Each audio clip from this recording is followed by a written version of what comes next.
¿Cómo programo el volumen, Janina? Bueno, esto lo programo de acuerdo a parámetros protectivos. Vamos a tocar hoy también con respecto a lo que es el peso teórico, no el peso ideal. Cada uno trabaja con volúmenes protectivos que fue cambiando a lo largo de la historia, con lo que es la ventilación mecánica. Se- eh, lo vamos a tocar, no quiero adelantarme. Bueno, esto es esta ventilación mandatoria continua, control de volumen. Aquí vemos cuando colocamos el parámetro volumétrico, se habilita una serie de condiciones donde, por ejemplo, me dice, bueno, a ver, tengo que colocar, ¿sí? Coloco ventilación mandatoria continua, control de volumen. Entonces se abre una ventana donde tengo que programar, por ejemplo, el volumen corriente, que lo voy a programar de acuerdo al peso teórico, peso ideal, parámetros, patología del paciente. Lo vamos a ver eso, de la frecuencia respiratoria, ¿sí? Porque es un modo mandatorio, ¿sí? Voy a programar, bueno, la relación IE, inspiración y expiración, esto también lo vamos a ver hoy, tiene que ver con cuántas veces integra el tiempo inspiratorio en el tiempo expiratorio, ¿sí? Por ejemplo, aquí tengo una frecuencia de 500, pero perdón, una frecuencia de 15, ¿está bien? 60 segundos, que dura un minuto, ¿no? ¿Sí? Dividido 15, que es la frecuencia respiratoria, 60 dividido 15 son 4, ¿no? 60 segundos, que es un minuto, dividido la frecuencia respiratoria, que es 15, son 4. Si un segundo dura el tiempo expiratorio, si yo tengo 4 es el ciclo completo, ¿no? Inspiración y expiración. Si un segundo dura la inspiración, 3 segundos dura la expiración. Relación IE 1, 3. ¿Sí? Esto también lo vamos a ver en imágenes mejor. ¿Está bien? Esto sale de manera automática, en algunos equipos lo tengo que colocar justamente para poder setear el tiempo expiratorio. La velocidad del flujo, mejor dicho, la entrega de flujo, en este caso cuadrado, ¿sí? Aquí lo vemos, ahora lo vamos a ver, vamos a analizar cómo ese flujo cuadrado constante, las características que tiene. Eh, bueno, la PIP, que es la presión positiva al fin de la expiración, el flujo, el trigger por presión o por flujo, vamos a verlo también, y la FIO2 que vamos a ir administrando de acuerdo a las necesidades que tenemos de oxigenación que tiene el paciente. Y aquí, entonces, el volumen corriente, un poco para ir respondiendo a las preguntas. El volumen corriente o volumen tidal es la cantidad de aire que entrega el ventilador en cada inspiración y se calcula teniendo en cuenta el peso teórico. Esto es re importante. El peso teórico o ideal del paciente, ¿sí? Que es diferente en cuanto a características a hombre y mujer, y la patología, ¿sí?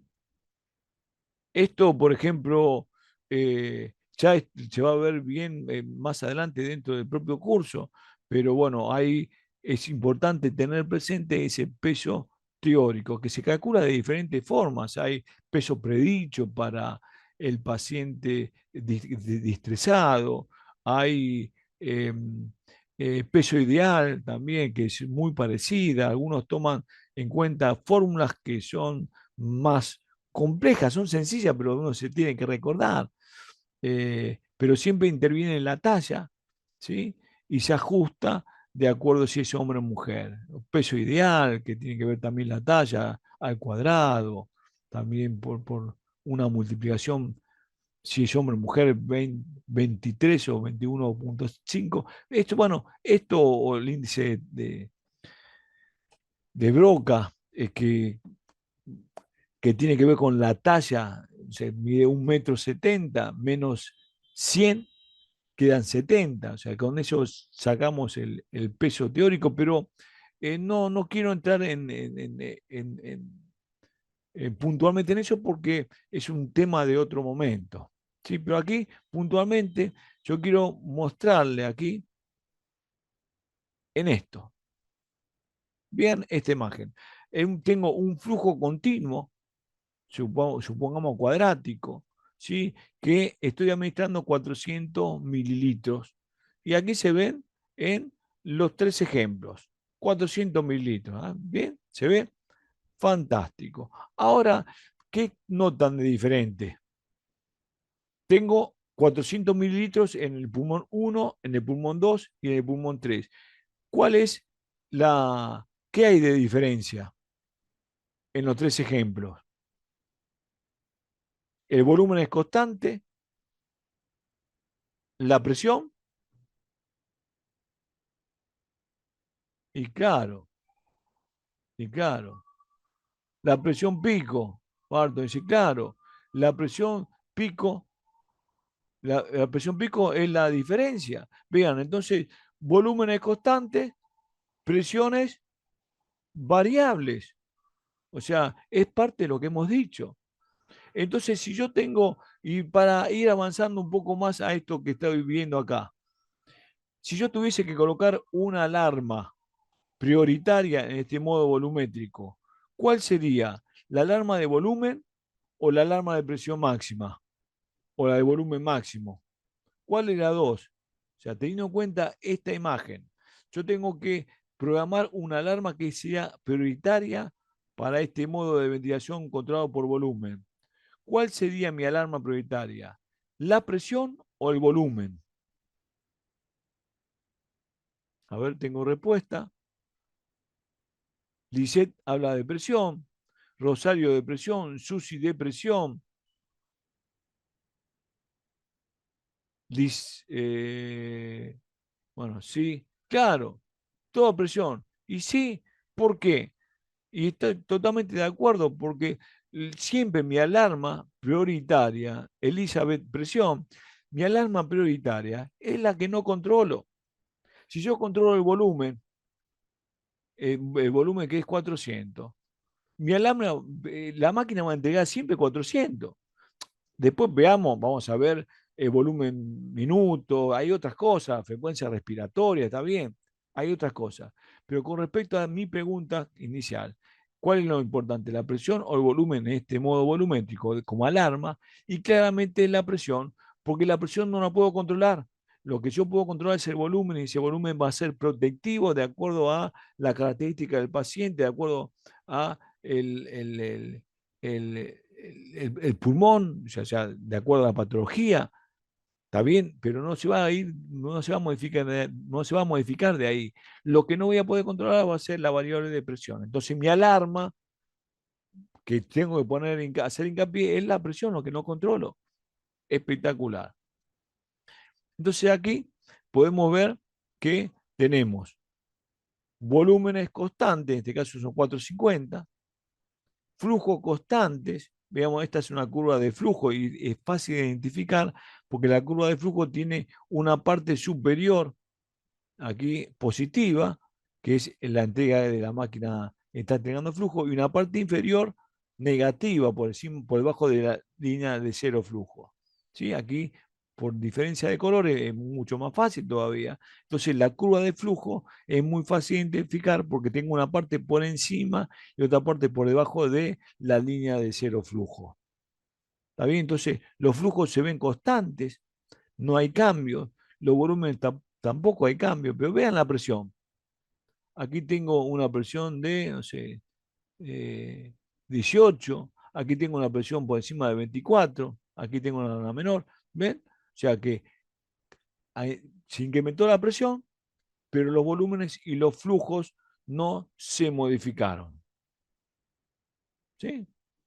Volumen y flujo constante, presión variable. Con respecto a el flujo inspiratorio, ¿sí?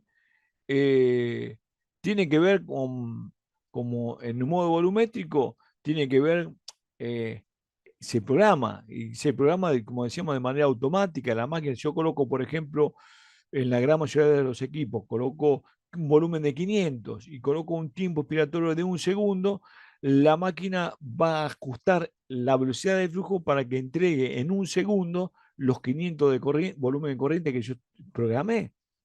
Entonces, eso siempre va a ser fijo. En otros equipos tengo la posibilidad de modificar de manera independiente la velocidad de flujo. Entonces, por ejemplo, administro un volumen de 500 y lo puedo modificar la velocidad de flujo para que ese volumen se integre más rápido. Y si se integra más rápido, va a aumentar la velocidad de flujo inspiratorio, ¿no? Y eso puede ser que lo haya, que al paciente le genere un grado de mayor comodidad, porque la máquina entrega mayor velocidad de flujo inicial, o incomodidad, porque por ahí el flujo es excesivo para él, no necesita tanto. Entonces hay que monitorizar esto de acuerdo a diferente, primero fundamentalmente la valoración, qué le está pasando al paciente, verlo, ver las características del tórax, del movimiento. Ese monitoreo se va a ir haciendo rutinario en la medida que uno vaya generando diferentes tips para que, cosas a analizar, ¿no? Puntuales. Entonces, el flujo expiratorio en los ventiladores volumétricos se emplean para alcanzar el volumen corriente. Integra ese volumen corriente. Integra el tiempo expiratorio, ya hemos dicho. En los modos ventilatorios como a la presión de soporte, que vamos a ver también en la siguiente clase, eh, sirve ese flujo expiratorio, también sirve también para el ciclar de inspiración a expiración, porque ciclan por flujo. Vamos a ver en detalle estas cosas. Y también ese flujo, como hemos visto, cuál es la entrega, puede ser cuadrático, puede ser decreciente, puede ser acelerado o sinusoidal. Estos dos últimos no se utilizan ya, el acelerado y el sinusoidal. Eh, con el advenimiento de los equipos microprocesados, se generaron diferentes posibilidades para integrar los flujos. Está fantástico, ha avanzado mucho la técnica, la tecnología, pero ese flujo acelerado, o sea que pasa de muy lento a incrementarse, no dar ningún resultado porque no requieren, inicialmente se requiere el flujo más elevado para saciar la sed de flujo. Entonces no nos sirve. Y el sinusoidal, que comienza lento y se acelera y después decae, que es el más fisiológico, como el que aún así en la aplicación de los modos no se utiliza porque eh, no genera lo deseado, que es la sincronía paciente-máquina, ¿no?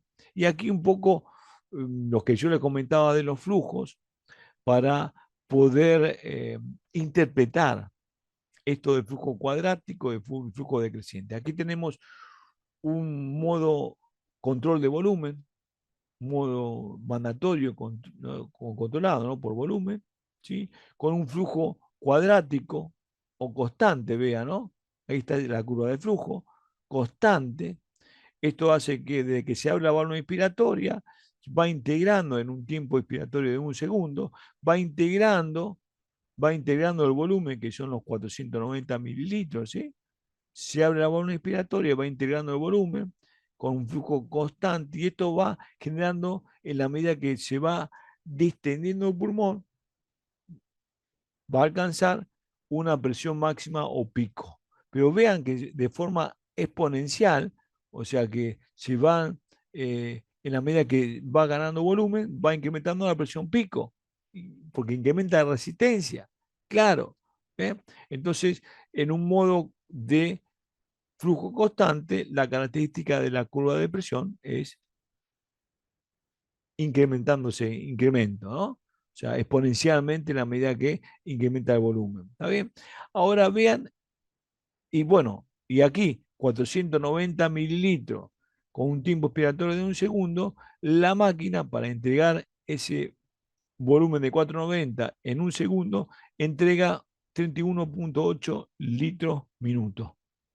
O sea que la máquina cuando se abre la válvula expiratoria hay un flujo de 38, perdón, 31,8 litros minuto para que alcance los 490 mililitros. Lo hace de manera automática la máquina.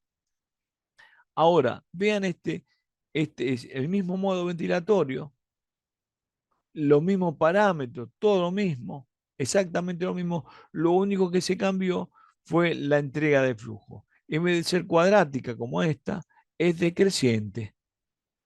¿Sí? Entonces, vean cómo cambia. Qué dato importante. Aquí tengo 31,8 litros constante. Y aquí, o sea que cuando se abre la válvula expiratoria, tengo un flujo, ¡ah! Al paciente le llega 31,8 litros por minuto. Y con el decreciente, lo único que yo hice fue modificar la entrega de flujo, que en este equipo tengo, aquí es cuadrática y aquí es decreciente. En otros equipos igual vamos a ver que hay diferentes formas de llegar a esto, pero todos los equipos volumétricos tienen esta posibilidad. Entonces vean esto, lo pongo decreciente y vean la velocidad del flujo inicial. Inicialmente el flujo es más rápido. Vean, alcanza 56,9. Duplica prácticamente el flujo inicial del modo cuadrático. ¿Está bien? Entonces, si el paciente tiene mayor sed de flujo, con un flujo decreciente, inicialmente el pico flujo es mayor y genera cierta comodidad o saciedad, ¿no? O sea, porque le llegan los flujos más rápido. ¿Sí? Al tener un flujo más rápido, genera mayor resistencia en la vía aérea, y entonces se hace, en vez de ir exponencialmente incrementándose, lo hace más en forma cuadrática, más parecida al modo de presión, como ya vamos a ver. Entonces, se nota claramente en la curva de presión-tiempo y en la curva de flujo-tiempo, las modificaciones del volumen se entrega exactamente de las dos maneras, igual. Entonces, aquí vemos claramente que en el modo de volumen, el operador, el profesional, puede elegir, más allá del volumen adecuado para el paciente, ya sea para la patología que tenga, ¿sí? De acuerdo a esa patología, vamos a elegir un volumen, ¿sí? Protectivo, ¿está bien? Y de acuerdo a la talla también, al volumen, al peso ideal, ¿está bien? No al peso real, siempre va a ser con el peso ideal, no, o el que debería tener y no el que tiene, ¿no? Bien, aquí vemos entonces claramente que en el modo volumétrico puedo tener alguna elección. Y aquí eh, se puede apreciar también ya, digamos, de una forma un poco más amplia, que aquí tenemos una curva de flujo constante y aquí una curva de flujo decreciente con el mismo BT de 450 mililitros. Por supuesto que en la flujo constante la presión pico es mayor porque al final de la inspiración siempre está entregando flujo. En cambio, en el flujo decreciente, al final del tiempo expiratorio, vemos que se reduce la entrega de flujo. Vean esta parte y vean esta parte. Por lo tanto, las presiones picos siempre son menores con un flujo decreciente. Bueno, vamos a hacer una pausa de 15 minutos. ¿Sí? José, ¿estás por ahí? Hacemos una pausa de 15 minutos para que puedan descansar un poco, Sí, licenciado. tomarse algo, descansar un poco de esto. Yo sé que muchos contenidos y mucha palabra hacen que uno se agote.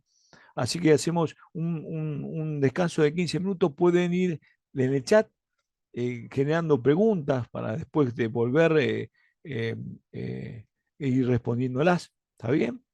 Bueno, vos José, ponés el horario, 15 minutitos, ¿sí? A ver, son 3:41, 3:55 estamos de regreso. 5 minutos para las 4 estamos de Dale. regreso. Bueno, ¿Está fantástico. bien? Sí, sí. Mm, Dice una consulta, acá se serán todos los días miércoles. No, no, este día, miércoles, se dio por que justamente por el tema de programación, el viernes es feriado, ¿sí? Y el jueves yo no podía. Y entonces es un tema de agenda, digamos, no, es hoy, si no, normalmente van a ser los viernes, ¿sí? Eso está dentro de la plataforma y dentro del espacio del programa están las fechas, ¿sí? Se pueden acceder a él y ahí están todas las fechas. Tenemos igualmente, dio pie, nos está dando pie, José, a esta pregunta, a una dificultad que se nos planteó, se nos presentó para el próximo Sí, encuentro, a ver, que, sí, claro, que tiene un poco que ver con un tema también de agenda, de que hubo una superposición, cambiamos fechas y en realidad fue un tema nuestro de la organización y que hubo para este próximo viernes 15, que es el próximo encuentro que teníamos programado de 2 a 5 de la tarde. Tenemos un problema de ahí con que esperemos que sea lo último, que no tengamos ningún otro inconveniente a lo largo de este programa. Normalmente no nos pasa, pero bueno, hoy esta vez pasó. En Argentina teníamos un ilusionista que se llamaba Tuzán y que trabajaba con el hijo. Y entonces él siempre hablaba de que puede fallar, o sea acto de ilusionismo, magia, puede fallar, y una vez casi mata al hijo, y dice, bueno, puede fallar, no lo mató en ese momento. Bueno, si puede fallar, casi mata al hijo, esto es una nada. Y entonces la pregunta era ver de la posibilidad de que el próximo encuentro, que es el viernes 15, pueda ser, en vez de comenzar a las 2 de la tarde, comenzarlo a las 4, o sea, de 4 a 7 p.m. Ese sería el cambio. ¿Están de acuerdo? ¿Podemos hacerlo así? Que el viernes 15, en vez de comenzar a las 2 de la tarde, de 2 a 5, ese viernes lo comenzamos de 4 a 7. ¿Están de acuerdo? ¿Es posible? Eh, si no, tenemos que buscar lamentablemente otra fecha, porque es imposible ya modificar lo que tenemos pensado, que ya estaba planeado. sí, a ver, estimados participantes, como comenta el licenciado Claudio, sí, por fuerzas mayor, ¿no? Bueno, para la ponencia el día viernes 15, el horario va a ser de 4 de la tarde a 7 de la noche, solo por el viernes 15 se va a hacer el cambio de horario. Por favor, solamente por el día viernes 15 de esa sesión, por fuerza mayor, como le explica el licenciado, se va a tomar el horario de 4 a 7 de la noche, solo por ese día. Después vamos a respetar las sesiones ya establecidas, que son el día de hoy que inició, que es con la inauguración del programa de especialización de manejo de ventilación mecánica avanzada. Y el día viernes 15 va a ser de 4 a 7 y la otra sesión es el día 22 en el horario de 2 a 5, ¿no? Solo recuerden que el día viernes 15 va a ser de 4 a 7 de la noche, solo esa única sesión. Bueno, sé que a veces es difícil por José, ¿no? Y todo, por el tema a veces de la programación, lo que tienen, las conveniencias o dificultades que se nos presentan, ¿no? Eh, eh, a veces se complejiza un poco, pero eh, no tenemos no tenemos posibilidades para esa fecha. eh, el curso queda grabado, claro, sí, sí, el curso queda grabado y lo pueden hacer de manera sincrónica. Es así, José, ¿verdad? O Sí, sea, está el dentro de la curso, plataforma, queda grabado. sí, para todos los participantes, comentarles sí que el curso queda grabado, que el curso queda grabado. Adicional a eso, sí, solo el cambio va a ser por ese día, recalcarles, nada más, de 4 a 7 de la noche, el curso queda grabado y pueden revisarlo en su plataforma. No va a haber ningún inconveniente. Bien, bien. Fantástico. Bueno, continuamos, me parece, estamos hablando, estamos con el tiempo inspiratorio, o sea, estamos hablando de, dentro de este contexto, un modo volumétrico controlado por volumen, volúmenes constantes y flujos constantes, presiones variables dentro del modo. La velocidad de los flujos se puede modificar en el modo volumétrico, se puede ser cuadráticas o decrecientes, y vimos cómo impacta en cuanto a la velocidad de los flujos que se entregan. El tiempo inspiratorio tiene que ver con cuánto dura el tiempo, cuánto dura abierta la válvula inspiratoria. Los equipos convencionales, los pesados de terapia, tienen dos válvulas, una válvula inspiratoria y una válvula expiratoria o puerto exhalatorio. ¿Está bien?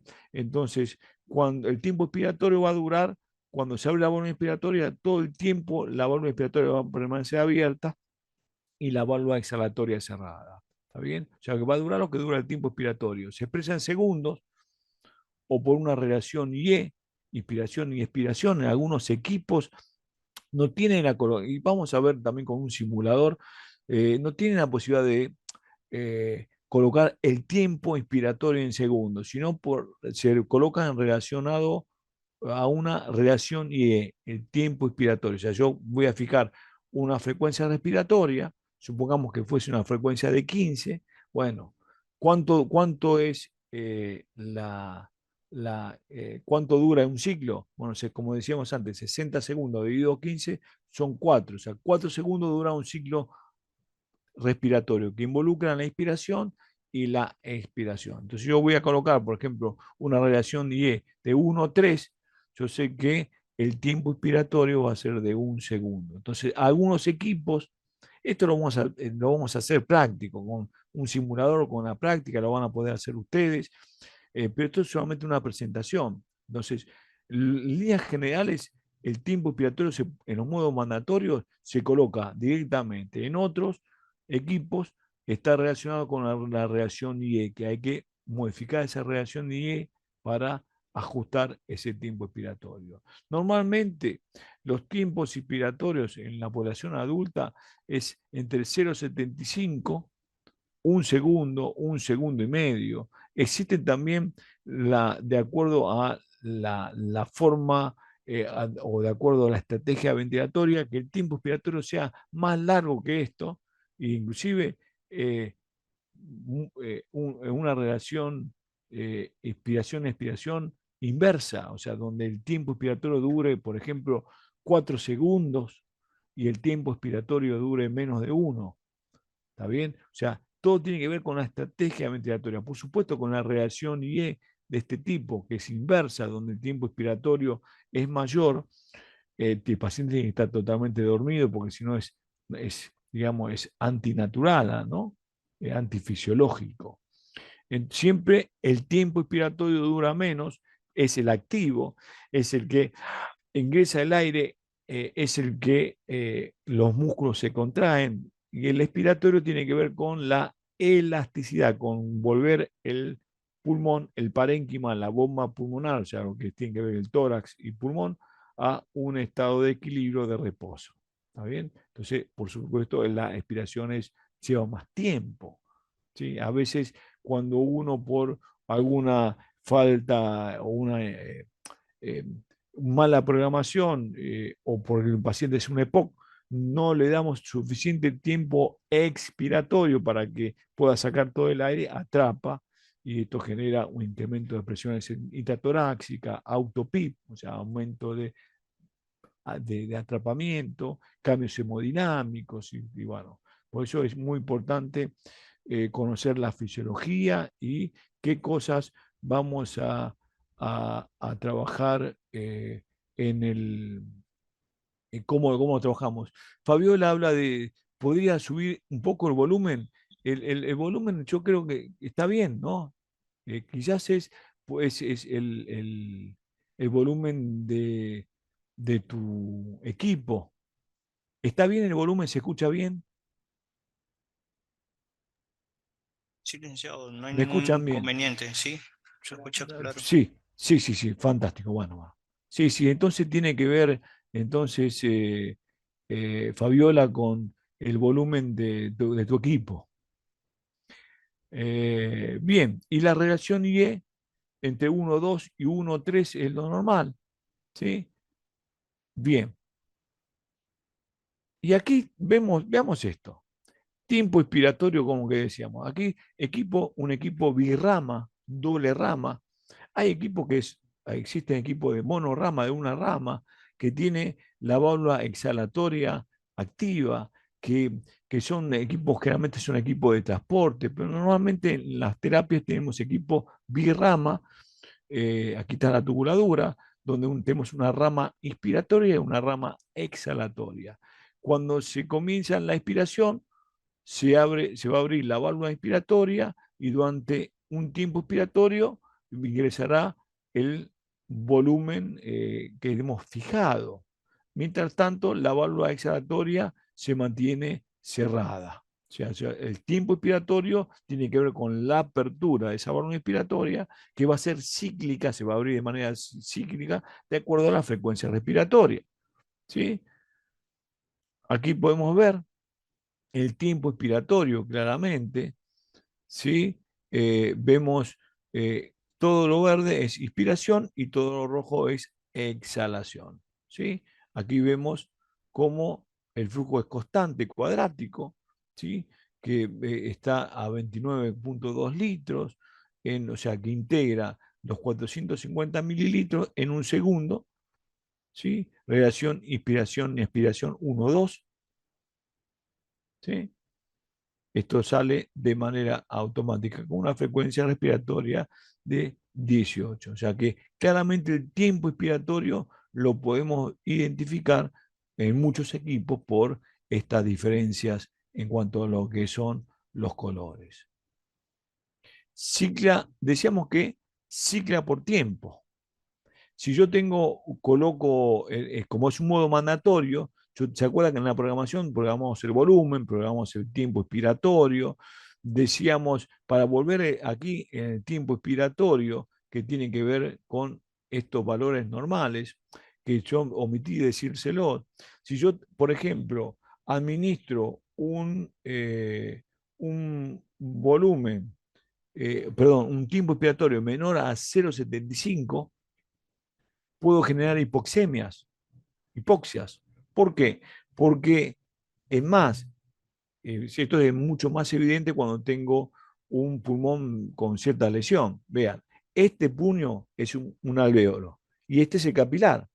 En la membrana alvéolo capilar se requiere un tiempo para que pasen los gases, el oxígeno del alvéolo, difundan a través de la membrana alvéolo capilar e ingresen a la hemoglobina del glóbulo rojo, necesita un tiempo. Ese tiempo va a ser menor cuando más sano esté. Lo normal, para darnos seguridad, para poder saber que cada glóbulo rojo pasa a través del capilar y a través de esa membrana capilar y se pueda cargar de oxígeno, necesita un tiempo. Ese tiempo mínimo es 0,70, 0,75 para seguridad. En un pulmón sano. Ahora, si el pulmón está distresado, necesito más tiempo darle para que esa hematosis se pueda lograr. Entonces, tener cuidado con esto. Cuando los tiempos son cortos, puede inducir a una hipoxemia. Entonces, tiempo de seguridad para un pulmón sano, 0,75, población adulta. 0,75 podría ser bien.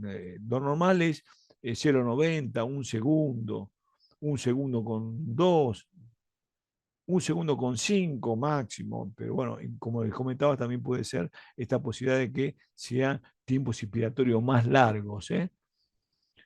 De acuerdo a los criterios o a esto que uno trabaja como para estrategias ventilatorias, ¿no? Aquí decíamos que ciclaba por tiempo, ¿sí?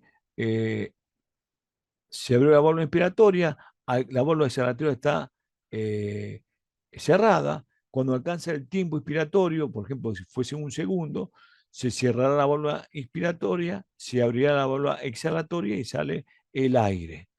El aire vuelve a la máquina, por eso es a la máquina y al aire ambiente. O sea, aquí la válvula exhalatoria, o sea, excepto en los equipos de anestesia que son circuitos cerrados, que los gases expirados vuelven y entran y salen y hay un calíster que elimina el monóxido de carbono, ¿sí? Pero aquí el aire expirado sale al ambiente, por lo tanto, importante es que a la entrada del equipo haya un filtro de puntualmente de alta eficiencia, ¿no? Para que evitar que se contamine el equipo y que contamine el ambiente, ¿no? Entonces, esto es siempre cicla por tiempo. Aquí, cuando había una pregunta dentro de lo que hemos charlado hoy, hablaba de si era el modo controlado y asistido controlado era de volumen era lo mismo, algo, o había un modo, alguien hizo esa pregunta. Y yo les comentaba que en realidad el modo siempre es controlado, siempre es mandatorio, ¿no? El asistido controlado es una instancia que hace el paciente y entonces la máquina reconoce un esfuerzo y lo asiste, pero el modo es siempre el mismo, o sea, es de asa cerrada, perdón, de asa abierta y responde a un algoritmo del modo donde dice, bueno, yo en este caso tengo un volumen de 500, ¿sí? BT de 500, que aquí estoy, lo coloqué, aquí estoy marcando con el cursor. Tengo un tiempo expiratorio de un segundo, tengo una frecuencia respiratoria de 14, una PIP de 5, una sensibilidad de disparo de 3, que vamos a ver esto, y una FIO2 del 50%. ¿Está bien? Entonces, ¿qué vemos acá? Vemos que todas las curvas son iguales. ¿Dónde hay una diferencia? ¿Dónde está la diferencia?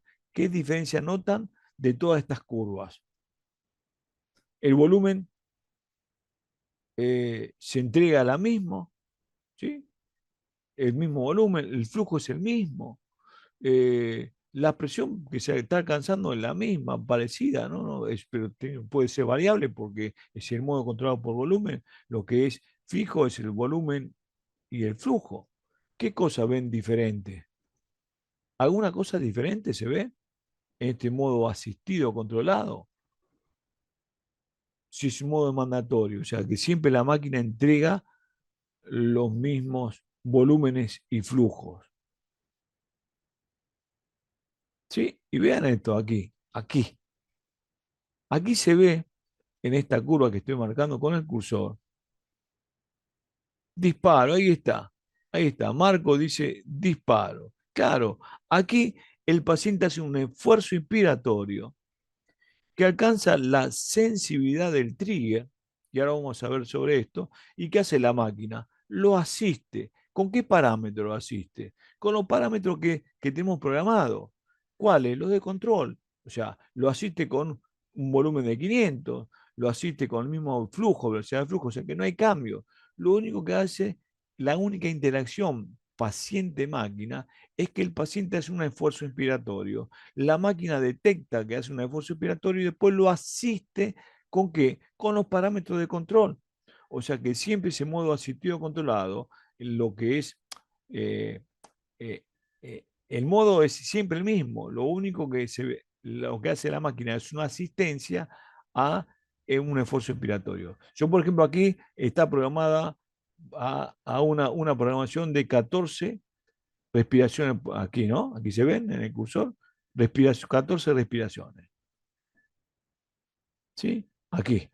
Entonces, bueno, pero el paciente aquí está haciendo un esfuerzo respiratorio y aquí está llegando a 17.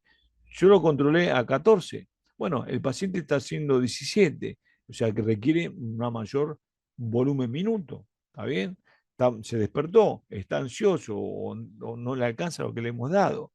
Entonces hace un esfuerzo inspiratorio, pero siempre con el mismo, la misma capacidad de control. Hilda dice, ¿en qué casos programamos 1-2 o 1-3? Bien. Si yo, por ejemplo, hay diferencias, y ahora vamos a verla, justamente, acá está el disparo. Mirá, ya, ahora te respondo, pero te quiero responder con una imagen y todo que ya tengo, Eh, para que te quede más claro. Bueno, aquí está el disparo, ¿está bien? Es la única diferencia. Cuando hablamos de la sensibilidad, y también había otra pregunta que hablaba de eh, el ventilador es una respuesta del paciente. El ventilador sensa una respuesta respiratoria del paciente. Sí, Susi, sí. Bueno, aquí viene, aquí viene. Estaba leyendo una pregunta. Vean esto, sensibilidad de trigger por flujo. O sea, a nivel convencional, los equipos convencionales, ¿eh? No hablamos de NAVA, no hablamos, o sea, de, de un disparo por captación eléctrica del diafragma, del EDI, no, no hablo de eso. O sea, los equipos convencionales, también lo vamos a ver el modo NAVA y cómo funciona el disparo, también lo vamos a ver, pero ahora estamos hablando de lo convencional. Entonces, la sensibilidad de trigger o disparo puede ser por flujo o por presión. Aquí vamos a mostrar el por flujo, ¿sí? Tenemos válvula inspiratoria y válvula exhalatoria, ¿sí? Esta es una de las formas de sensibilidad del trigger por flujo. Hay un flujo constante que supongamos que tengo un flujo de 5 litros. Entonces, ¿sí? Y la máquina y el paciente no respira. El paciente hace un esfuerzo expiratorio o no, alcanza el volumen, en modo volumétrico, se abre la válvula exhalatoria, porque se alcanzó el tiempo expiratorio, como si fuese un segundo, se abre la válvula exhalatoria y sale el aire. En ese momento, va a entregar la máquina, si yo coloco un trigger de sensibilidad por flujo de 5 litros, en el momento que ya entregó el flujo, ya el tiempo expiratorio ya pasó y la válvula exhalatoria se abrió, empieza a entregar a la máquina un flujo, supongamos de 5 litros de acuerdo a la sensibilidad que yo le coloque. Entonces, esto por supuesto que no lo vemos. Hay un flujo, aquí está conectado el paciente, y hay un flujo que circula continuamente. Si yo coloqué un trigger de 5 litros, quiere decir que la máquina ya conoce y va a entregar 5 litros por esta tubuladura. ¿Está bien? No le llega al paciente, porque el paciente no hace esfuerzo expiratorio y el tiempo expiratorio ya terminó, se abrió la bola exhalatoria y está durante el ciclo respiratorio. ¿Está bien? Entonces, supongamos que la máquina entrega 5 litros, porque yo lo programé, ¿cuánto tiene que recibir en la válvula exhalatoria? Si la válvula inspiratoria entrega 5, si no hay nada en el medio que se pierda, la válvula exhalatoria recibe 5. ¿Está bien? Y entonces el paciente no hace ningún esfuerzo expiratorio. Pero si el paciente quiere respirar antes de un nuevo ciclo, supongamos que tengo una frecuencia de 15. Yo programo una frecuencia de 15, ¿está bien? 15 respiraciones por minuto. 60 segundos dividido 15 son 4. O sea que cada 4 segundos, ¿está bien? Cada 4 segundos se va a abrir la válvula inspiratoria. Reloj por tiempo, cada 4 segundos, toma en cuenta, 4 segundos se abre, un segundo de expiración, 3 segundos de expiración. Se abre nuevamente, porque acá son los 4 segundos. ¿Está bien? Bien. 5 litros. Entrega, está pasando en ese tiempo. Ahora, si el paciente quiere respirar antes de los 4 segundos o antes de los 3 segundos que le quedan, ¿qué va a hacer? Va a tomar el aire que está circulando. Entonces toma el aire que circula, se cierra la válvula expiratoria. ¿Por qué? Porque, ¿cómo sabe la máquina que el paciente quiere respirar? Porque le quitó, ya no le llega aire a la válvula exhalatoria, porque el paciente lo tomó. Entonces, ¿qué hace la máquina? Cierra la válvula exhalatoria, abre la válvula expiratoria y le entrega el volumen al paciente, lo asiste. Entonces, en una sensibilidad por flujo, hay un flujo que está circulando dentro y se dice que es la respuesta más rápida porque rápidamente toma ese flujo, digamos, de asistencia y rápidamente la máquina cierra y lo asiste. O sea, la respuesta de la máquina es milésimamente, ¿no?, de tiempo más rápida, ¿sí? Con respecto al Tiger por presión. Vean el Tiger por presión. La sensibilidad está el mismo caso. Si fuese una frecuencia de 15, cada 4 segundos la máquina, ¿qué va a hacer? Va a abrir la válvula expiratoria y va a entregar un nuevo tiempo expiratorio y un volumen.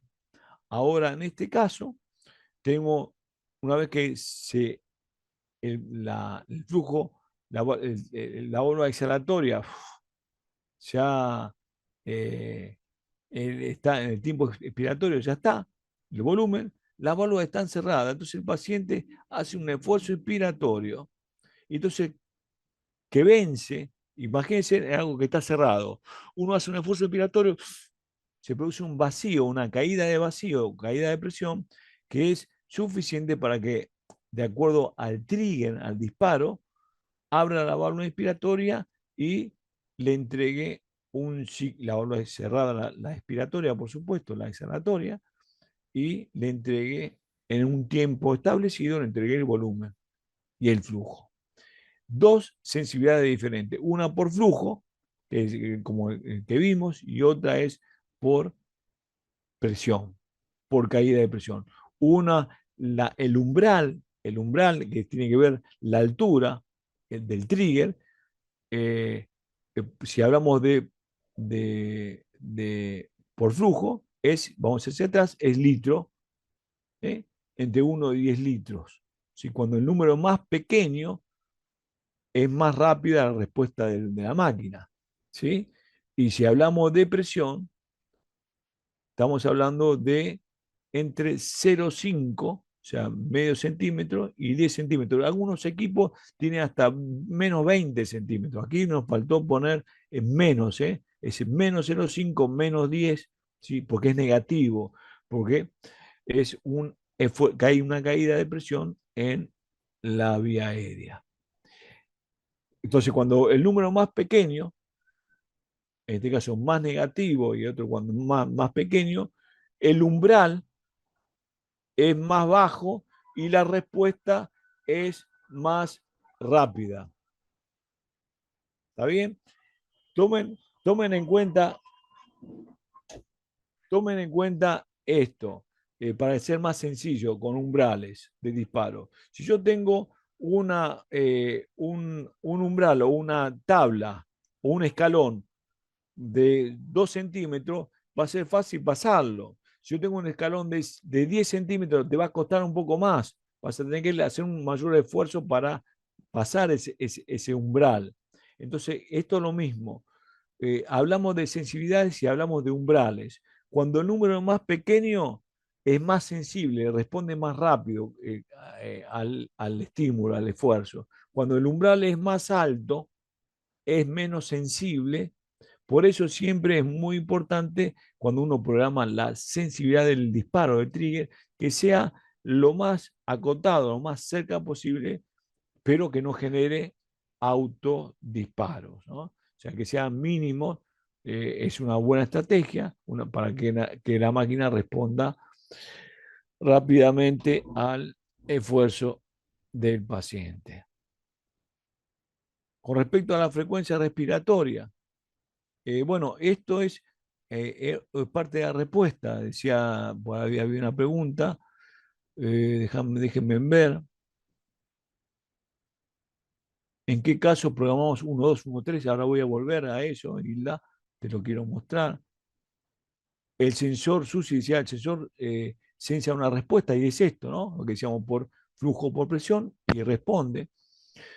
La frecuencia respiratoria normalmente es entre 12 y 20 respiraciones minuto. Lo que hace la máquina en los modos convencionales es simular de alguna manera, administrar parámetros que son parecidos a lo que normalmente un paciente sano maneja. Porque la frecuencia respiratoria normal es 12, 15, 20 respiraciones por minuto.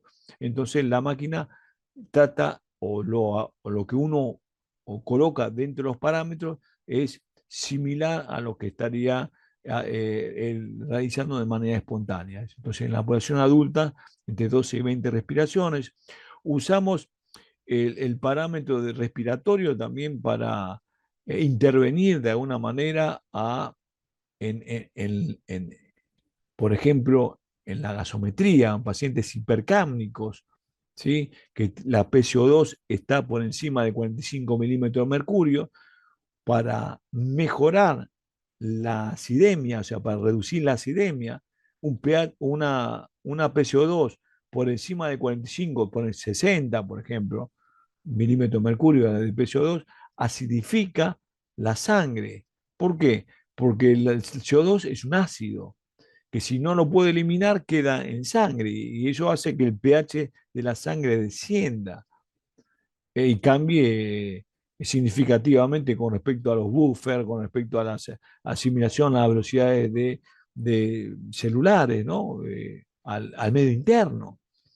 Entonces, digo, pero ¿cómo intervenimos en un paciente ventilado para mejorar ese estado de caso? Bueno, justamente con la frecuencia respiratoria. O sea, a un paciente hipercámnico, para mejorar o reducir esa hipercapnia, se reduce aumentando el volumen minuto. El volumen minuto tiene que ver con la frecuencia respiratoria y el volumen corriente, ¿no? O sea, eh, si yo tengo 500 mililitros y una frecuencia de 15, son 500 por 15, va a ser 7 litros y medio. Si yo pongo esos mismos 500, lo multiplico por una frecuencia de 20, en vez de ser 7 litros y medio, va a pasar a ser 10 litros, ¿verdad? Entonces, aumentando ese volumen minuto, aumento el lavado de CO2 o la posibilidad de CO2 y baja. Entonces, todo esto hay cálculos para hacer, hay cálculos matemáticos que generan o reducen la, la manera empírica de modificar parámetros, sino acotados a rangos de mayor seguridad, ¿no? También es cierto que en fisiología 1 más 1 no es 2, no es como una ciencia dura que uno dice, bueno, 1 más 1, 2. En fisiología puede pasar, no siempre va a ser 2, ¿por qué? Porque va a intervenir la capacidad de filtración, este estado de membrana, el grado de fracción inspirada de oxígeno que entrega, qué cantidad de hemoglobina, no sé, intervienen muchos factores para que 1 más 1 no sea 2. ¿Está bien? Pero nos puede orientar. Entonces, volviendo aquí, yo no quiero marear, la PCO2 se mejora o se modifica con el volumen minuto. Y la hipoxemia, o sea, el antídoto o la forma de manejar la PCO2 es el volumen minuto. Y la hipoxemia, entre otras cosas, es con la administración de oxígeno, o sea, responde a eso y la PIP y otras cosas, pero ¿está bien? Y en los pacientes EPOC, la frecuencia respiratoria tiene que ser baja. Y entonces, un poco para responder a la pregunta que me habían hecho sobre la relación IE-Hilda, ¿sí? Por ejemplo, en un paciente con normal, una relación IE de 1,3, 1,4 estaría bien. O sea, A ver si por acá tengo. No, todavía aquí no la tengo. A ver si lo puedo pasar por acá. Mm, no. Bueno, por aquí no lo veo que no lo tengo. Te quería, con una ilustración, te quería mostrar. Bueno, eh, por ejemplo, si yo tengo un paciente EPOC, ¿cuál es la dificultad de, de, de un paciente con EPOC? Le cuesta sacar el aire.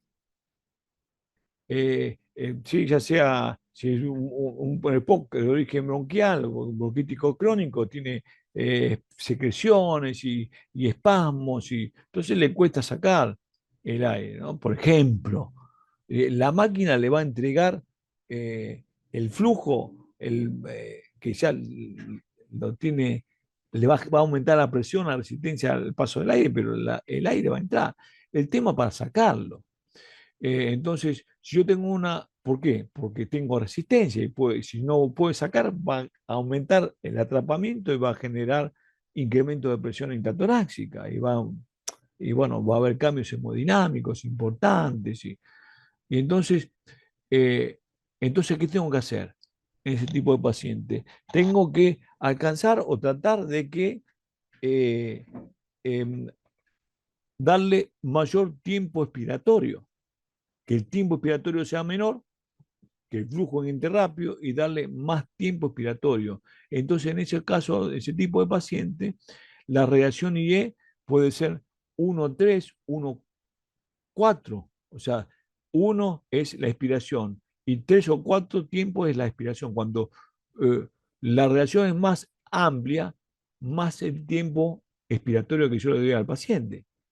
Para un paciente sano, con que una relación IE 1-2 estaría bien, no hay problema. ¿Por qué? Porque un tiempo expiratorio, dos tiempos expiratorios. ¿Está bien? Dos tiempos expiratorios. El aire va a salir porque tengo un pulmón que es elástico y tengo la vía aérea permeable, entonces cuando abre una válvula exhalatoria, el aire sale sin problema, no atrapa. Entonces, para un paciente EPOC, la reacción que correspondía de día y E sería 1,3, 1,4. Para un paciente sano puede ser 1,2 sin ningún problema. ¿Está bien? Porque el tema es los riesgos de atrapamiento. Eso es un poco la respuesta que estabas solicitando. Con respecto a la PIP, es la presión positiva al fin de la expiración. Existe una PIP que es llamada profiláctica o fisiológica, que es la que uno coloca siempre y es de entre 4 y 5 centímetros de agua, que es la basal. Y ahora vamos a ver con imágenes cómo la podemos llegar a entender e interpretar y la importancia que tiene. En el síndrome respiratorio agudo se titula la PIP de acuerdo a la mejor oxigenación. O sea, vamos titulando la PIP, vamos incrementando la presión positiva al final de la respiración para lograr reclutar, abrir alvéolos. Reclutar en fisiología respiratoria significa abrir, ampliar, darle la posibilidad de que haya, que esté abierto, que se pueda ventilar. ¿Está bien? Y también una de las formas de administrar PIP es de acuerdo a el índice de masa corporal. Si yo tengo, por ejemplo, eh, una, un paciente con un índice de masa corporal, supongamos mayor a 40, ¿cómo sacamos el índice de masa corporal? Tiene un paciente, supongamos que tiene un paciente, no sé, 100 kilos, vamos a hacer un cálculo redondo, 100 kilos, ¿está bien? Sí.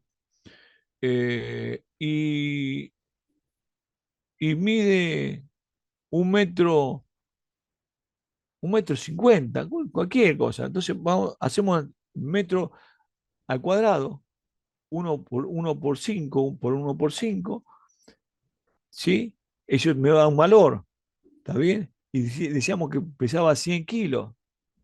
Vamos a hacer, hagan el cálculo. Ayúdenme, yo lo voy a hacer, lo estoy haciendo acá ahora. Decimos que medía 1,50, entonces talla al cuadrado.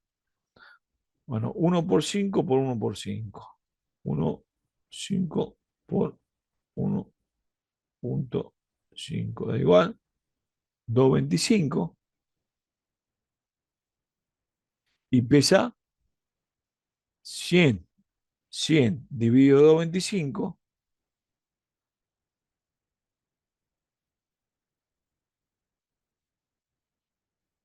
44,44. A ver si ustedes lo hicieron. Yo de antes podía haber hecho. Bien, ahí está.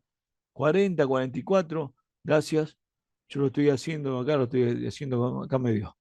¿Sí? Bien, no dio igual. Ahí está. 44, ¿no? ¿Está bien? Más de 40. Bueno, entonces, imagínense si índice de masa corporal más de 40. Bien, corresponde a una PIB de 10 centímetros. Veamos esto aquí, así lo interpretamos. Esta es un alveolo sin PIB. O sea, en fisiología respiratoria, la presión de la boca es la misma que del alveolo. O sea que si no importa dónde estoy, si estoy en Cusco, si estoy en Lima, no importa, que son diferentes alturas, ¿no? Lima está a 0 a nivel del mar, en Cusco no sé cuántos son 4.000 metros, no sé cuánto es. Hay diferencia de presión, la presión barométrica cambia, pero en fisiología respiratoria la presión de la boca es siempre 0, un tema de medición. 0, independientemente de dónde esté, la altura donde nos encontremos. ¿Está bien? Sí. Bueno, si yo medito, supongamos aquí, eh, decíamos que para que haya flujos, movimiento de flujo, tiene que haber diferencia de presión. Entonces yo tengo, en un momento, no estoy haciendo ningún esfuerzo inspiratorio, la presión de la boca es la misma que tiene el alvéolo. Debería tener la misma. Ya hablamos, hay otras, por supuesto, las presiones transpulmonares, no vamos a entrar en detalle, ese, pero se entiende que si no hay flujo es la misma presión, ¿está bien? Así, para simplificar, no entramos en ese detalle de las presiones transpulmonares y nada, pero aquí sin PIP sería que al abrir la válvula expiratoria, el aire sale al medio ambiente. O sea que la resistencia es la resistencia del aire ambiente, ¿sí? El flujo exhalatorio. Ahora con PIB, por ejemplo con una PIB de 5, cuando alcanza la válvula exhalatoria, cuando alcanza una presión de 5 centímetros, se cierra y eso hace que el aire no pueda salir más porque ya alcanzó la presión. O sea que esta limita hasta que salga el aire y lo limita en 5 centímetros. Y vean lo que pasa acá. No importa el volumen va a ser el mismo. Yo voy a administrar 500 mililitros, aquí va a ser 500 mililitros, ¿sí? Y aquí también 500 mililitros con una PIB de 5 centímetros. O sea que ya reduce la salida y le genera una resistencia de 5 centímetros hasta ahí. Te permito hasta los 5 centímetros. Y esto genera, miren la diferencia, la capacidad residual funcional, que es ese volumen que queda al fin de la expiración, ¿sí? Eh, cómo, cómo se incrementa, ¿no? Veamos estos diferentes alveolos, ¿sí? Y este incremento de esa capacidad residual funcional mejora a ver, mantiene reclutados. Reclutados, recuerden que es abierto, ¿sí? Mantiene alvéolos abiertos y un alvéolo abierto mejora la hematosis. O sea, si yo tengo un alvéolo abierto, aquí tengo un capilar, expongo mayor el oxígeno al capilar y va a difundir mejor y va a oxigenar mejor. Entonces, lo que hace la PIP, esa PIP que administramos de manera profiláctica o preventiva para evitar el colapso expiratorio, ¿sí? Esto mejora la oxigenación. Entonces, para evitar el colapso al fin de la expiración y generar una atelectasia o ateletrauma, que se llama colapso y reclutamiento, colapso al fin de la expiración y reclutamiento cuando la máquina administra volumen. Y esto genera lesión. El atelectrauma, biotrauma, genera lesión, procesos inflamatorios. Entonces, para evitar esto, se coloca una PIP para mantener los alveolos abiertos, reclutados y mejorar la oxigenación. En un paciente obeso, con un índice de masa corporal por encima de 40 y pico, como hemos sacado la cuenta, ¿qué sucede? Tengo el abdomen, está, porque, a ver, no tiene la obesidad en las piernas, en línea general en todo. El pulmón se mantiene igual, no se creció, pero el abdomen va a ser un abdomen prominente, va a haber mayor masa abdominal.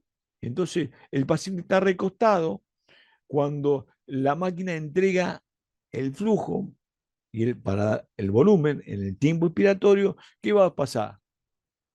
Va a tener que vencer la resistencia de la vía aérea, ¿sí? Ese componente resistivo, el componente elástico del pulmón en la ecuación del movimiento, y también va a tener que desplazar parte de las vísceras abdominales, porque tengo un abdomen grande que empuja hacia arriba al diafragma.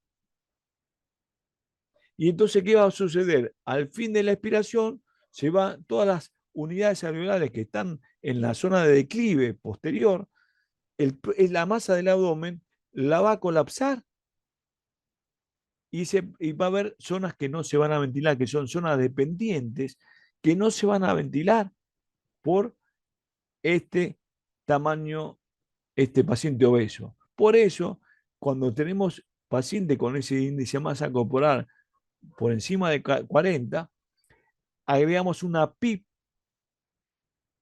mayor a 10, wow, una PIB tan grande, pero justamente para evitar el colapso en esa zona dependiente. ¿Está bien? Por ese peso de la masa abdominal. Esto es un poco lo que estamos viendo anteriormente. El reclutamiento, Janina habla de reclutamiento alveolar. ¿Tiene una relación con el PIB? Claro. O sea, se recluta. A ver, hay maniobras de reclutación que no podemos tocarla ahora. Reclutar es, yo tengo un pulmón atelectasiado, colapsado, lo tengo que abrir. Y para abrirlo tengo que hacer maniobras. ¿Qué maniobras? De reclutamiento, de apertura. ¿Y cómo se hacen? Con presiones altas. Y a veces suelen ser peligrosas. Hay que trabajar con un equipo especializado, manejar, tener en claro cuáles son los objetivos, pero se recluta con presión para evitar los riesgos de desreclutamiento. Trabajamos con PIP. Para ganar capacidad residual funcional o para evitar el colapso, trabajamos con PIP, presión positiva al fin de la expiración. Y aquí podemos ver una PIP de 5 y aquí tenemos una PIP de 10. Vemos que los volúmenes son los mismos, se mantienen, lo único que va a haber mayor capacidad residual funcional, mayor volúmenes de aire dentro y seguramente mejor oxigenación, ¿o no? Eso va a depender de algunas cosas que vamos a analizar. Acá en Susi dice, con un PIB alto e hiperinsuflar el alveolo, ¿no es un riesgo? Es un riesgo, claramente es un riesgo. Por eso que se trabaja con límite de seguridad para reclutar. ¿Eh? Inclusive hoy la ultrasonografía, la tomografía por impedancia eléctrica te ayudan. Hay elementos para... yo también de manera empírica se puede hacer, aunque es riesgoso. El reclutamiento hasta cuánto eh, es el PIP. ¿Cuál? Acá estoy viendo tan interesado con este tema de la maniobra de reclutamiento. Eh, ah, a ver. Sí, bueno. Eh, claro, no yo quiero responder todas las preguntas. Hagamos una cosa, avancemos y a lo último de la clase, un poco trabajamos. Pero la maniobra de reclutamiento están bastante cuestionadas, son útiles en algunos casos, en otros no. Pero veamos, vamos al final, voy a hacer un tiempito, aunque sea cortito, para responderle.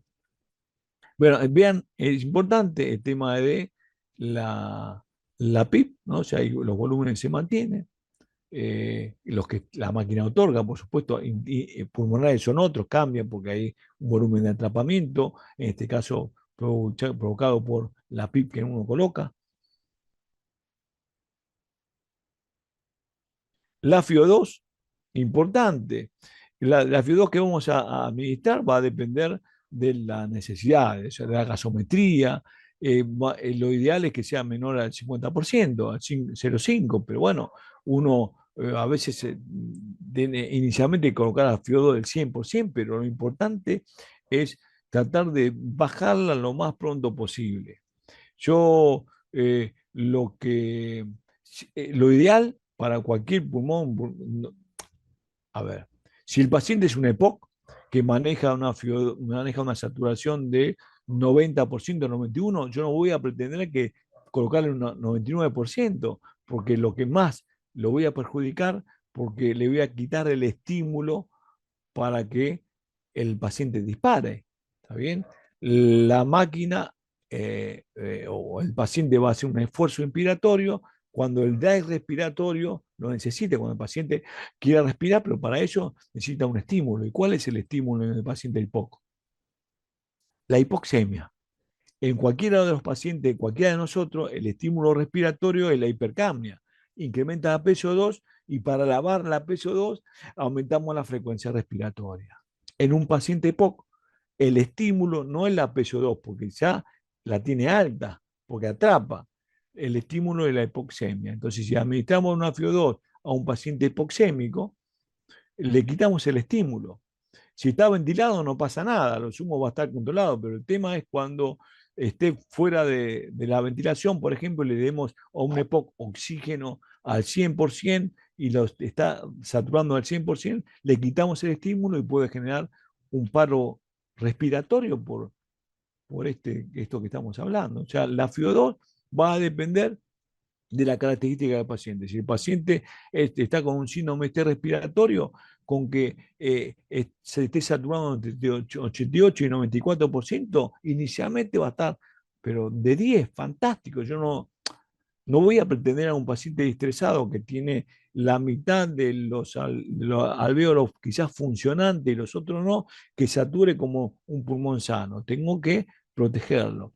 Un tema importante como, si estás un pulmón sano, siempre para asegurarme que no estoy sobreoxigenando, ¿qué tendría que hacer? Bueno, es que por la oximetría de pulso no esté por encima de 98-99%. ¿Por qué? Porque el oxímetro de pulso, ¿qué mide?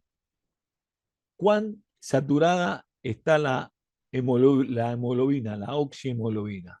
¿Está bien? Entonces, por haz de luz mide cuánto está saturada la oxihemoglobina. ¿Y cuánto puede estar saturada la oxihemoglobina? Máximo 100, ¿verdad? Bien, máximo 100. Entonces, no va a medir. Si yo le coloco y el valor normal de la presión parcial de oxígeno en sangre arterial es de 80 a 100 a nivel del mar, entre 80 y 100 milímetros de mercurio. ¿Está bien? Entonces, bueno, fantástico. Y con eso, a nivel normal, me va a saturar el paciente 97, 98, 99%, 100%.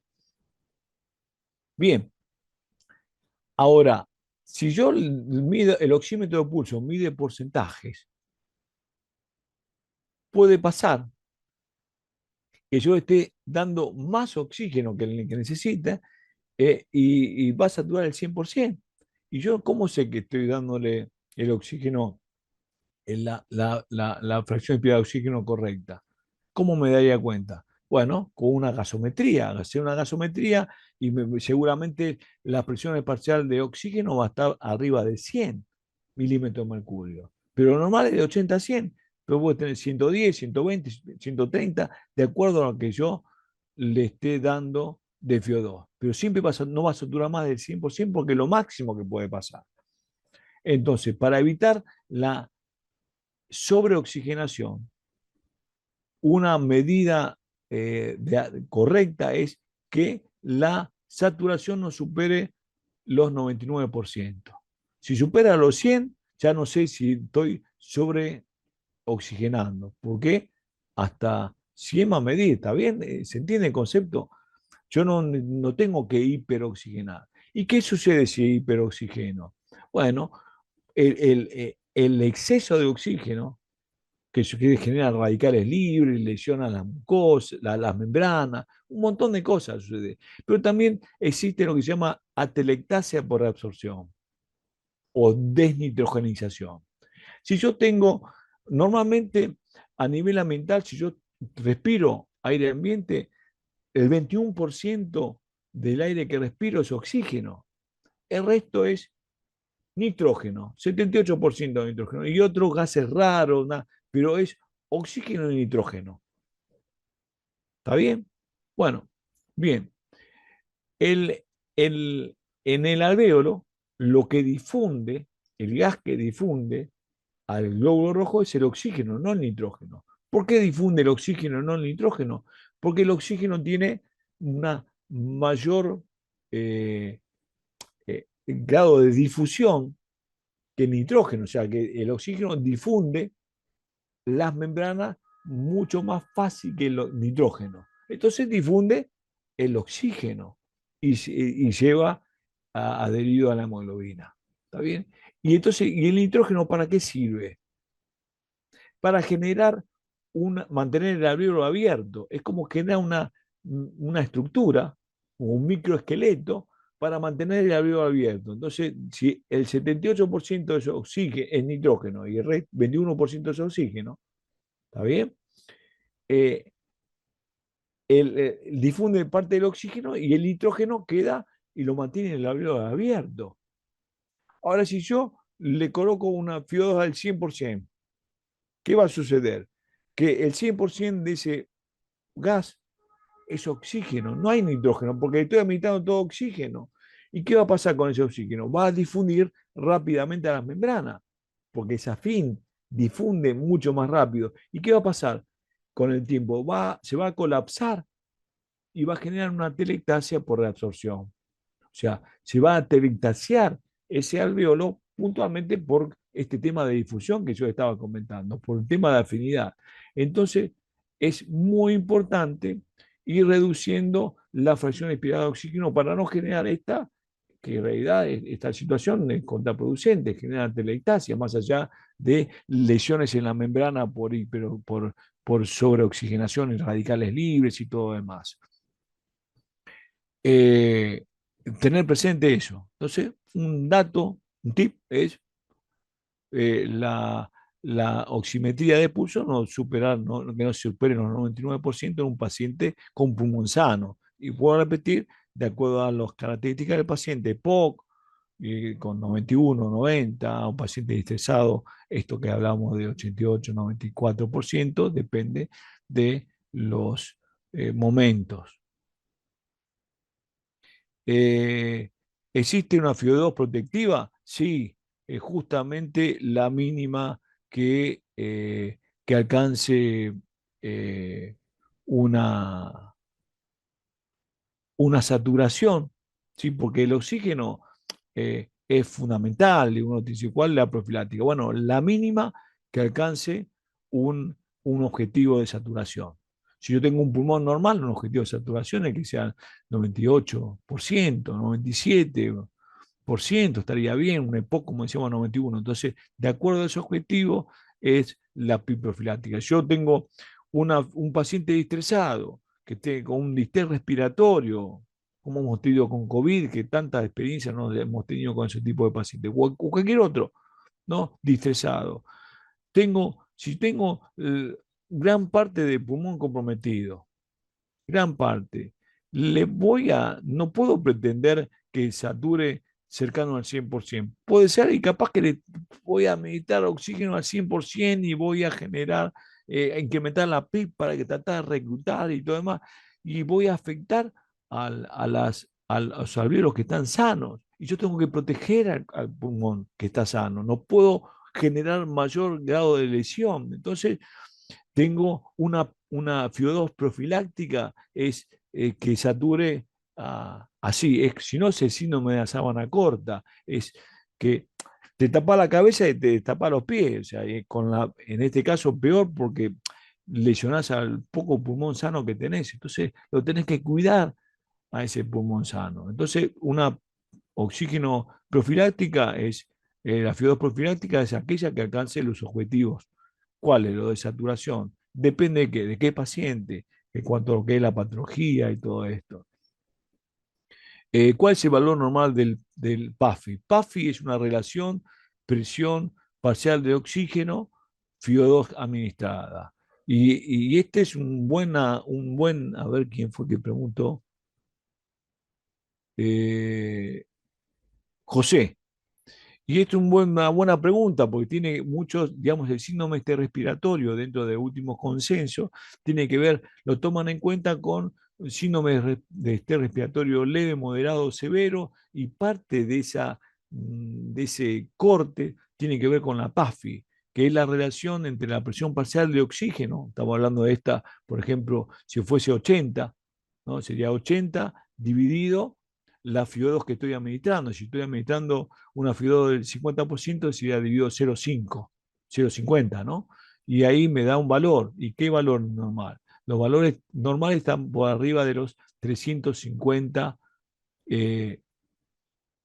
350, 400, 400, ¿está bien? Y entonces, dentro del síndrome respiratorio, leve es aquello que están por debajo de 300, entre 200 y 300, los moderados entre 200 y 100, y los graves por debajo de 100. Esta relación de PAFI, ¿no? La relación de la presión parcial de oxígeno dividido la fracción inspirada de oxígeno en cero, en decimales. Si es el 50%, 0,5.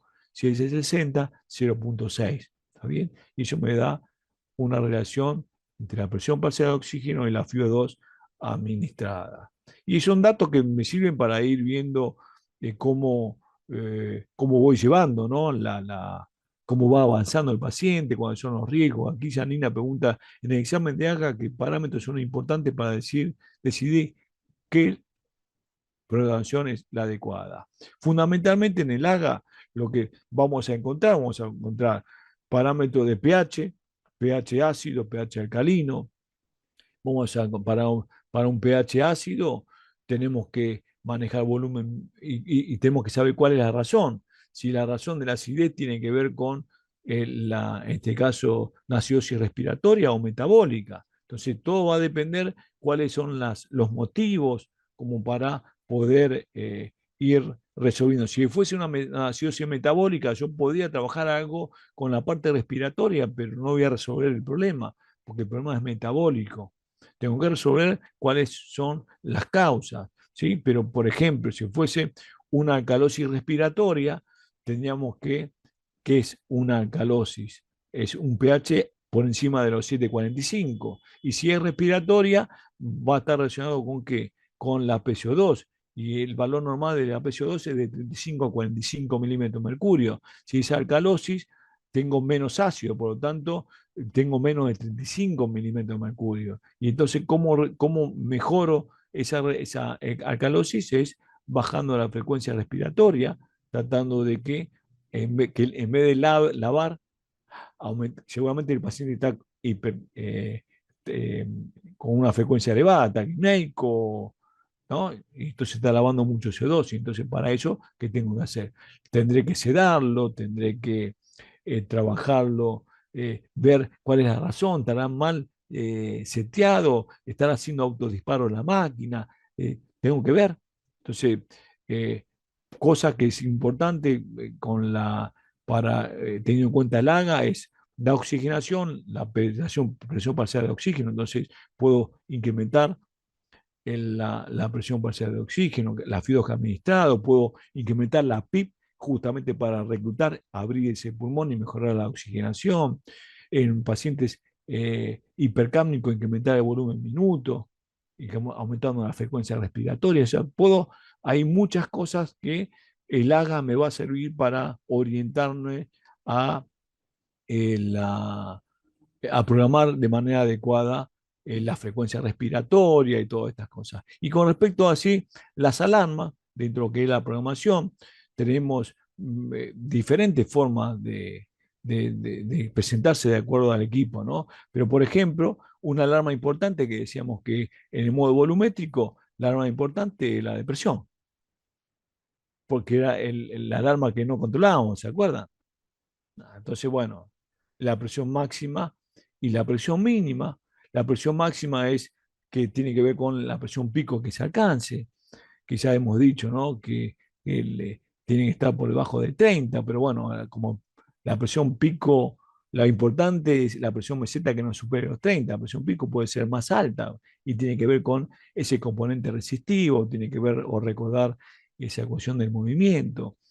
Y la presión mínima también es importante porque el paciente asincrónico puede ser que el paciente haga un gran esfuerzo inspiratorio que aquí no se está viendo y que esta presión pico no se alcance y caiga porque el paciente quiera más flujo y la máquina no le entrega, entonces cae la presión en la vía aérea a una presión mínima y de hecho va a sonar la alarma y eso tiene que ver, esa alarma de presión mínima puede ser o porque está desconectado o porque el paciente hace un esfuerzo inspiratorio que no alcanzan en este caso, los flujos, la velocidad de flujo. ¿Está bien? Entonces, son las alarmas que uno tiene que colocar, la alarma de volumen minuto expirado. ¿Por qué volumen minuto expirado? Porque generalmente el sensor digamos, en este caso, de volumen, o sea, a ver, la máquina sabe cuánto administra porque en la rama inspiratoria la máquina dice, bueno, yo voy a administrar 500 mililitros a una frecuencia de 15, sabe que administra 7 litros y medio. 500 por 15 son 7 litros y medio, ¿está bien? Entonces, bien, esos 7 litros y medio tienen que volver a la máquina. ¿Cuánto si administra 7 litros y medio? Tienen que volver 7 litros y medio. Si por alguna razón vuelven 5 litros, epa, la máquina dice, bueno, se perdió en 2 litros y medio. ¿Y dónde? Y se perdió en el camino, porque si yo administro 7 litros y medio y llegan 5, ¿dónde está? Entonces va a sonar la alarma. ¿Cómo programamos la alarma? Un 30% por encima, todas, en líneas generales. A ver, si el paciente está manejando una frecuencia respiratoria, yo coloco de 15, y un volumen corriente de 500 son 7 litros y medio. Bueno, un 30% por encima estaría bueno, adecuado, para no tener ningún riesgo de que se incremente volumen minuto ni nada. Y así todas, siempre un 30%. Esto vamos a volver con esto detalle, vamos a ir viendo, vamos a trabajar sobre cómo fijamos las alarmas, pero en líneas generales, 30% por encima y por debajo de lo que el paciente maneja, o ese es un parámetro para considerar, o los parámetros protectivos. Sabemos que la presión máxima no puede ser mayor a 30, también la presión meseta, por ejemplo, la de frecuencia respiratoria, por ejemplo, no, lo normal era de 12 a 20, 22, 23. Si aumentamos la frecuencia respiratoria, ¿qué va a pasar? Va a aumentar el volumen minuto, eso va a impactar en los gases. ¿Y va a impactar también en qué? En los tiempos expiratorios. Supongamos que tengo ya vamos terminando, ya estamos terminando. Supongamos que tengo una frecuencia respiratoria de 15, ¿está bien? Y tengo un volumen corriente de 500. Seguimos con lo mismo. Son 7 litros y medio, ¿no? 15 por 500, 7 litros y medio. Y tengo un segundo del tiempo expiratorio. ¿Está bien? O sea, en un segundo administro los 500, ¿está bien?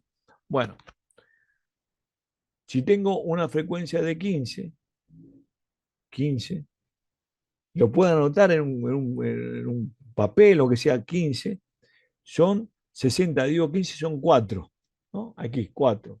Si un segundo es el tiempo expiratorio, tengo 3 segundos expiratorios, reacción IE, 1, que es la expiración, 3, que es la expiración. ¿Está bien?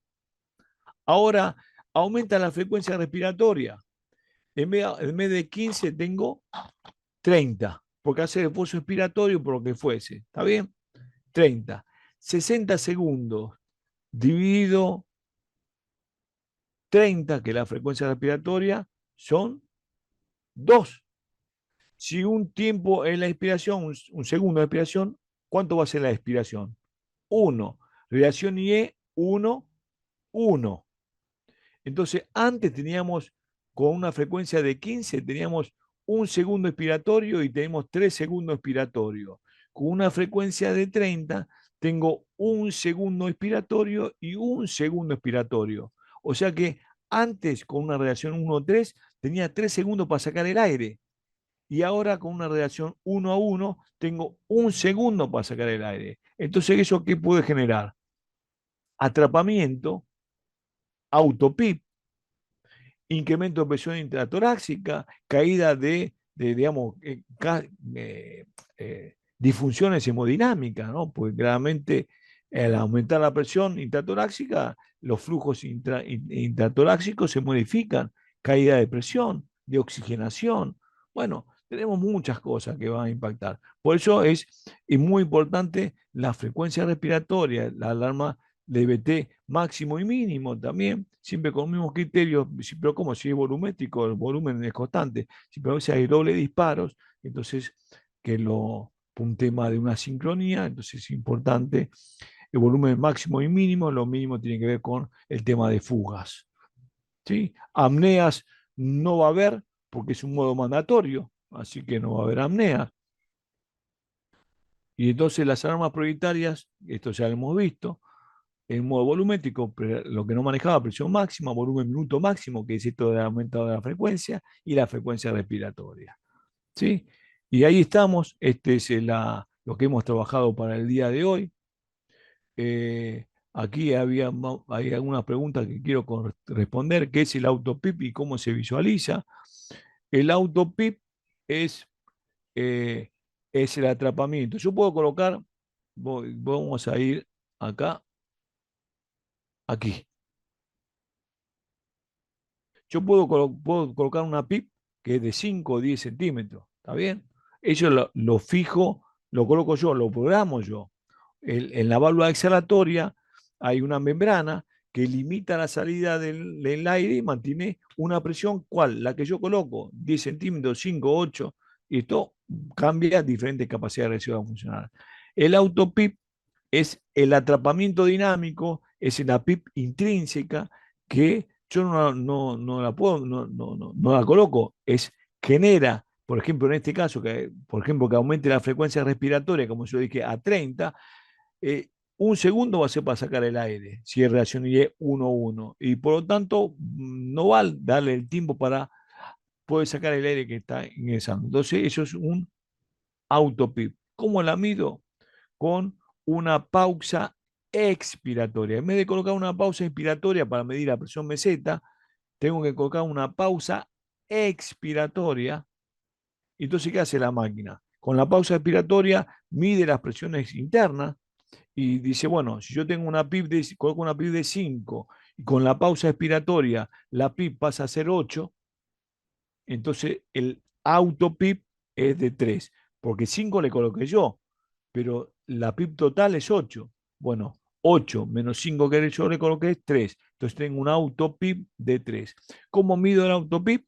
¿Cómo se mide? Con pausa expiratoria. O sea, el equipo tiene la posibilidad de hacer una pausa manual, una pausa expiratoria y una pausa expiratoria. Para poder medir el autopip, la tengo que hacer con pausa expiratoria. Para resolver eso, tengo que darle mayor tiempo expiratorio para resolver la autopip. Mayor tiempo expiratorio, entonces, ¿qué tengo que hacer? Acortar el tiempo expiratorio y darle mayor tiempo expiratorio, reducir la frecuencia respiratoria. Y si no puedo, bueno, trabajar sobre el tema de las razones del atrapamiento, si es, cuál es el motivo. Y si no puedo, o sea, a veces tengo que dormir al paciente para ir resolviendo el tema. Y bueno, y la última pregunta que me quedó ahí, que tiene que ver con esta pregunta que me hizo hace, que me ver, por acá lo tenemos, eh, ¿dónde está? Del reclutamiento, el reclutamiento hasta cuándo. Tiempo de reclutamiento que me Yanina. Sí, bueno, el reclutamiento decíamos que es una maniobra riesgosa, es abrir el pulmón, se realiza con presión, no con volumen, con presión, con el paciente totalmente sedado. Hay diferentes formas de hacerlo. Son presiones que podemos comenzar con presiones de 45 centímetros. Y si uno dice, pero eso rompo el pulmón, y por eso es riesgosa, en las maniobras que yo he hecho nunca fueron mayores a 30 centímetros, o sea, mantener 30 centímetros, los estudios hablan de 45, 30 centímetros con una PIP, se trabajan con PIP, paciente totalmente dormido, sedado, sin, bloqueados, el paciente no puede hacer ningún esfuerzo, entonces con una PIP, una presión basal de 45 centímetros, yo no voy a repetir, yo no trabajé no más de 30 centímetros, ¿sí? Durante 45 segundos.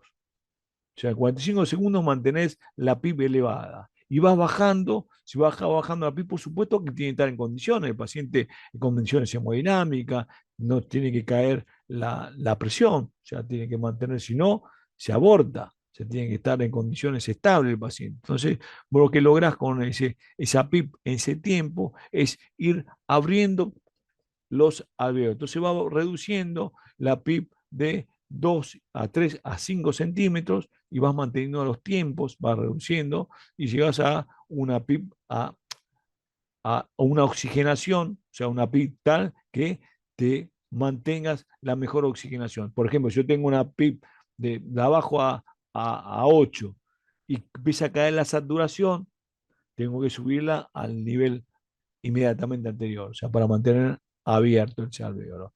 Ahora, esa reclutación o ese reclutamiento es peligroso, es riesgoso. Hay pacientes que no reclutan, es un paciente fibrótico que no recluta, entonces son maniobras, bueno, son pacientes selectivos para hacer reclutamiento. ¿Sirve? Sí, en algunos pacientes sí. Es riesgoso, sí, es riesgoso. Tiene que hacer personal experto, ¿no?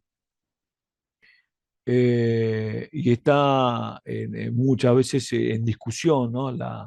Las, ahora, si haces un reclutamiento y tenés eso, sí o sí, con circuito de aspiración cerrada, ¿no? O sea, para tener, a ver si hago un reclutamiento y voy a aspirar a secreciones y desconecto al paciente, lo que recluté, abrí, lo perdí, ¿viste? Entonces, en ese caso, siempre tener en cuenta el circuito de aspiración cerrada. Bueno, creo que voy a dejar de compartir.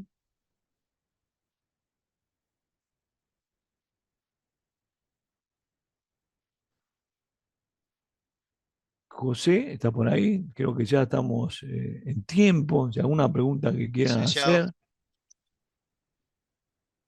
a ver, estimados participantes, no sé si hay alguna pregunta adicional. Recuerden que su asistencia también han debido marcarla. Igual voy a reenviar por el chat del grupo la asistencia para los participantes. Bueno, si hay una pregunta adicional, pueden activar su micrófono y realizarla o mediante el chat, ¿no? Ya acá el licenciado les dará la respuesta correspondiente, ¿no? O de repente algo adicional. Como recordarles que el día viernes 15, que es nuestra próxima sesión, va a ser en el horario de 4 a 7 de la noche, solo el día viernes 15. No sé si hay alguna pregunta adicional.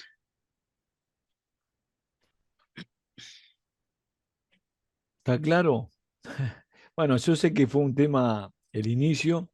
Espero que haya sido provechoso para mí. Yo me sentí muy cómodo, muy participativo, estuvieron atentos y las respuestas tratamos de que fueran rápidas y no, o sea, respondimos al momento. Yo creo que me gustó.